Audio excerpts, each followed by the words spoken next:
हामीहरू गर्ने तपाईँले बुझ्नुहोस् के तपाईँले बुझ्नुहुन्न के अनि बुझ्दै गर्नुहोस् तपाईँहरू नेतालाई ठोक्नुहोस् नेतालाई ठोक्नुहोस् के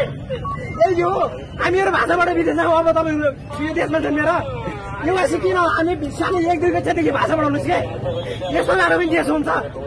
यसरी कसरी चल्छ भन्नुहोस् के तर नेतालाई ठोकिदिनुहोस् के नेतालाई केही हुने छैन 2-4 नेता मरेर केही पनि नमारे केही हुनेवाला छैन यस्तो पनि हुन्छ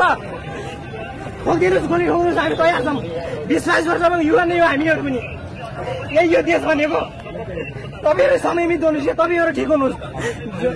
यस्तो पनि हुन्छ देश भनेको तपाईँ आफै भन्नुहोस् कति वर्षमा गरेको यस्तो पनि हुन्छ 20-22 वर्षको बालखा मऱ्यो 18 वर्षको मान्छे मऱ्यो मेरो मान्छे मऱ्यो यही यो देश भनेको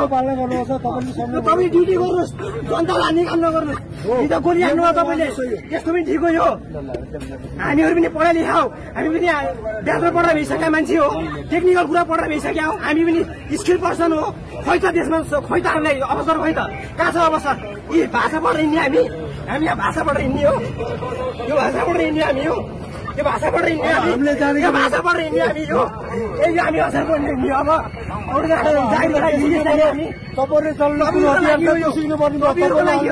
तपाईँको नानातिनाको लागि यो चिज तपाईँले पनि बुझ्नुहोस् के यो जनताले मात्र बुझेर हामीले युवाले मात्र बुझेर हुनेवाला छैन के यो कुरा बुझ्नुहोस् तपाईँहरूले यही कुरा बुझ्नुहोस् यस्तो पनि हुन्छ नालायक सरकार